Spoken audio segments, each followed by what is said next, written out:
সম্মিলিত পরিষদের হারার বা নির্বাচনে হেরে যাওয়ার কোনো ইতিহাস কিন্তু নাই। আগামী 31শে মে আমাদের বিজিএমই এর নির্বাচন হতে যাচ্ছে। সেই নির্বাচনে এই মঞ্চে দাঁড়িয়ে আমাদের প্রয়াত সাবেক প্রেসিডেন্ট জনাব মোস্তফা গোলাম কুদ্দুস আমাকে দলনেতা ঘোষণা করেছেন।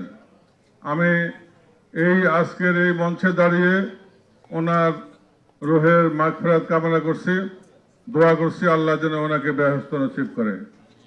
এবং সাথে সাথে আপনাদের কাছে বিনীত অনুরোধ জানাবো, ওনার এই ঘোষণা যাতে আমরা 31 তারিখে প্রমাণ করতে পারি যে সম্মিলিত পরিষদ বিজয়ী হয়ে কুদ্দুস সাহেবের কবরে আমরা যাতে আমাদের এই বিজয়ের দোয়াটুকু যাতে পৌঁছায় দিতে পারি। সম্মিলিত পরিষদের হারার বা নির্বাচনে হেরে যাওয়ার কোনো ইতিহাস কিন্তু নাই। আমরা আজকের এই বিজিএমই যেখানে দেখতে পাচ্ছি যত উন্নয়ন, কাস্টম, বন্ড, বিমা, ইন্স্যুরেন্স, বাংলাদেশ ব্যাংক, যত সমস্যা এবং যত সমাধান সবকিছু কিন্তু আপনারা যারা মালিক ভাইরা আছেন আপনারা পর্যবেক্ষণ করলে দেখতে পারবেন সবকিছু সমস্যার সমাধানে কিন্তু সম্মিলিত পরিষদের নেতৃবৃন্দ। সেজন্যই বিগত দিনে এই বিজিএমইতে 15 জন প্রেসিডেন্ট নেতৃত্ব দিয়ে আসছেন, আর 4 জন হলো আমাদের অপোজিশন ভাইদের।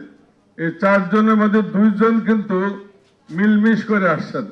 তাহলে ইতিহাস কি বলে? ইতিহাস বলে সম্মিলিত পরিষদ এক ও অভিন্ন এবং অদ্বিতীয়। সম্মিলিত পরিষদ সবার সেরা পরিষদ। যে যত কথাই বলুক সবার শেষে, দিনের শেষে সম্মিলিত পরিষদ এক এবং এক মুষ্টি আমরা একসাথেই সম্ভব। এটা আমাদের নতুন স্লোগান। আমাদের নতুন স্লোগান হলো এই নির্বাচনে একসাথেই সম্ভব। তাই আমি আমার বক্তব্য দীর্ঘায়িত না করে আমাদের নেতৃবৃন্দ বক্তব্য দেবেন। নেতৃবৃন্দ দিক নির্দেশনা মোতাবেক, বিশেষ করে ফারুক ভাই যেহেতু আমাদের নির্বাচনী প্রথম আমাদের সমন্বয়কারী, ওনার নির্দেশে নিয়ে আমরা নির্দেশনা মোতাবেক আমরা আগামী কাল থেকেই আমাদের নির্বাচনীতে প্রচারণায় আমরা নেমে পড়ব। আমার পূর্বতে এক বক্তা বলেছিলেন যে আমরা প্রত্যেকটি ভোটারের কাছে আমরা যাব, ব্যক্তিগতভাবে আমরা হাজির হব, ওনার কাছে ভোট প্রার্থনা করব, কেন ভোট চাই, আগামীতে আসলে আমাদের কি পরিকল্পনা, এইগুলো আমরা ওনাদেরকে তুলে ধরব। আর আপনাদেরকে একটি জিনিস আমি আশ্বস্ত করতে চাই, উত্তরা বিজিএমই এর ভোটারের হার, এটা একটা বন্দর, এই বন্দরে 450 ভোট আছে, এটা কিন্তু সম্মিলিত পরিষদের ভোট। ইনশাআল্লাহ আপনাদেরকে আমি ওয়াদা করতে পারি এই ভোট ব্যাংক সম্মিলিত পরিষদের ভোট ব্যাংক। এই উত্তরাতে আবুল কালাম 35 বছর বসবাস করে। এই উত্তরা ক্লাবে আমি 30 বছর যাবৎ মেম্বার। তাছাড়াও উত্তরা সামাজিক কর্মকাণ্ডে আমাকে কেউ চেনে না এরকম কোনো ব্যক্তি কিন্তু খুব কমই আছেন। আর আমি আমার যারা সহকর্মী আছেন সবাইকে নিয়ে আমরা সকল মালিকের কাছে যাব।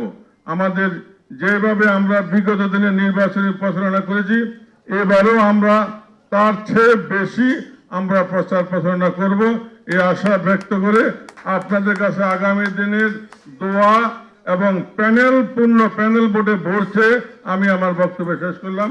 সবাইকে ধন্যবাদ। বাংলাদেশ জিন্দাবাদ, সম্মিলিত পরিষদ জিন্দাবাদ।